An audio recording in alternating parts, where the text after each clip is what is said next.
What's up, guys? I'm sitting here at my desk doing a little video editing. I'm trying to cut out a clip from our last belt promotions over the summer. Um, it's an important message, and I kind of want to revisit it. We got a lot of new people in the academy. The academy's growing. We were talking about some of this stuff the other night in class with the new guys, and I figured I would take this clip and put it up on YouTube and direct them there. However, the audio sucks. Caroline's kind of standing far away. I talk low. There's babies and shit crying in the background, so I'm going to make this quick video and put it up instead. Over the summer, I promoted Julian Williams to black belt, and every time I give a black belt, it's only been 3 of them, I talk about what an accomplishment it is. I talk about how much effort these guys put in. I talk about how hard it is. Particularly, I talk about how long it takes. It takes a long time to achieve mastery in Brazilian Jiu-Jitsu. It takes a long time to get the black belt. Now, if you couple that with the fact that Jiu-Jitsu is physical on the body, if you train Jiu-Jitsu even 2 times a week, you're probably waking up pretty sore. If you're not, you're probably not doing Jiu-Jitsu. You're probably doing Tai Chi or some bullshit like that, you know. The term Jiu-Jitsu is pretty popular right now because of the UFC, so everyone's kind of putting that tag in there. But if you're not waking up at least sore, let alone little minor injuries here and there, you're probably not training Jiu-Jitsu. Even in this modern era of kind of pretty boy country club Jiu-Jitsu academies I see out there, even they gotta be waking up a little bit sore, you know. So, and I'm not really saying that. It's a physical sport. I'm not really saying that to scare some of you new guys. It's a physical sport. It's a physical art. I mean, it's just the nature of the beast. We're not playing video games and shit like that, you know. So, you know, it's funny, I saw a meme, I said this at promotions, but I saw a meme the other day, you know, a guy was getting choked out, and it was like, the gentle art, you know. Jiu-Jitsu translated means the gentle art, but anyone that trains knows that that's bullshit. There's nothing really gentle about Brazilian Jiu-Jitsu. You know, I suppose, you know, when you get to tap out, that's the gentle part. But everything up to that point wasn't gentle. Jiu-Jitsu is only gentle for the guy who's winning, you know.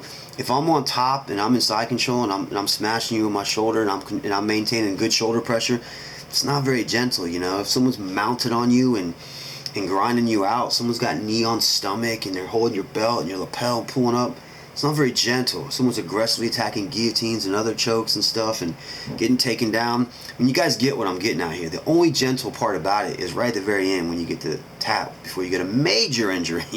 So, and that's kind of what this video is about, is to avoid all the minor ones, you know. Like, so, we kind of all get the major ones, but, so, I guess it's gentle compared to some of the striking arts, you know.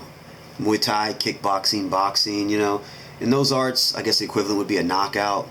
So we don't have to render our opponents unconscious with strikes, but it's not very gentle, you know. So, long time to master, hard on the body. You know, so how do we do it? How do we get there?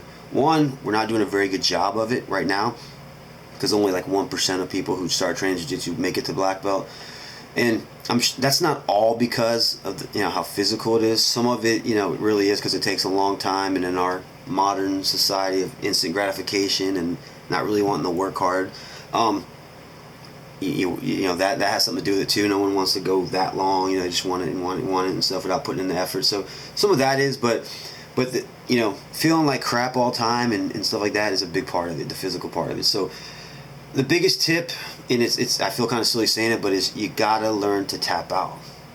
And I don't, you know, let go of your ego or however you want to phrase that, but you gotta learn to tap out. And I don't really mean when your arm's about to break here. Everybody gets that. Well, I mean, there are some knuckleheads out there who won't tap to anything, but everyone gets that. What I'm referring to more or less is like when someone has you like in a Darce choke, for example, and their forearms cutting in your neck, and they have you on the side, and they're squeezing like crazy, but you're still getting a little blood to your brain. You're still breathing. You're not going to go out. You determine to yourself, you're going to fight out of this, and when you get out, so a minute and a half later, you pop your head out, and you actually go on and submit the guy and win the round. However, for the next 2 weeks, you can't sleep right. You're turning at work like this. You're like, So that's the stuff I'm talking about right there, you know. You got to learn to let go of that stuff, you know. It's just training.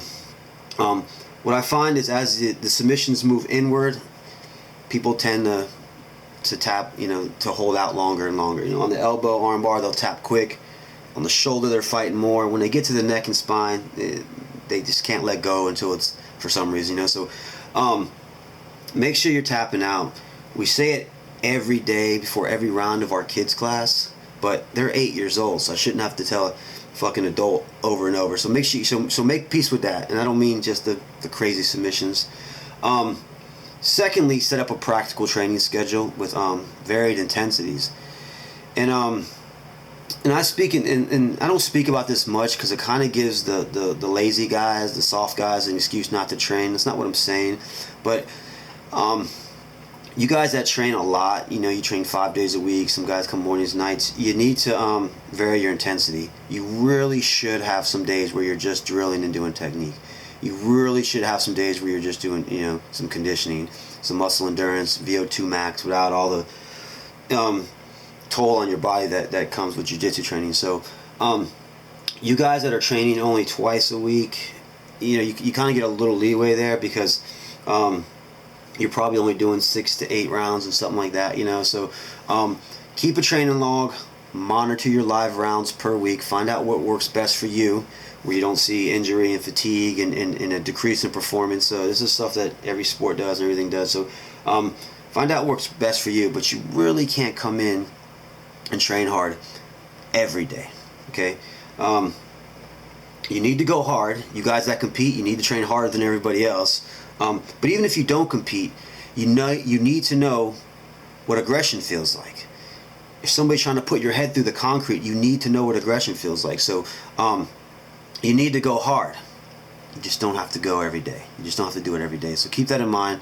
If you do those two things, you really should be okay. And yeah, you can eat better and sleep better, stuff like that. But if you do those two things, you can eat like shit and hardly ever sleep, and you'll probably still be okay. So the only things that can, that set you back is if you're training at a bad school. And I don't necessarily mean school. I don't want to say schools are bad. Schools are different. That may be what you're looking for, but how do I say this? But people can be assholes. And if you're training with a bunch of assholes that want to show you how tough they are, or they're going to train you to be tough, something like that kind of mentality, you're probably not going to make it. If you're learning from an asshole who condones that type of stuff, let's smash them, let's train them, let's teach, you're probably not going to make it. So if you do those two things, you'll be okay. I got to get back to work. Shout out to the Wounded Warrior Project. Regardless of what your politics are, click on their website. These guys are the true warriors. They're the true, soldiers. This organization helps wounded veterans. Make sure you throw them a few bucks, and I'll see you guys later. Oos.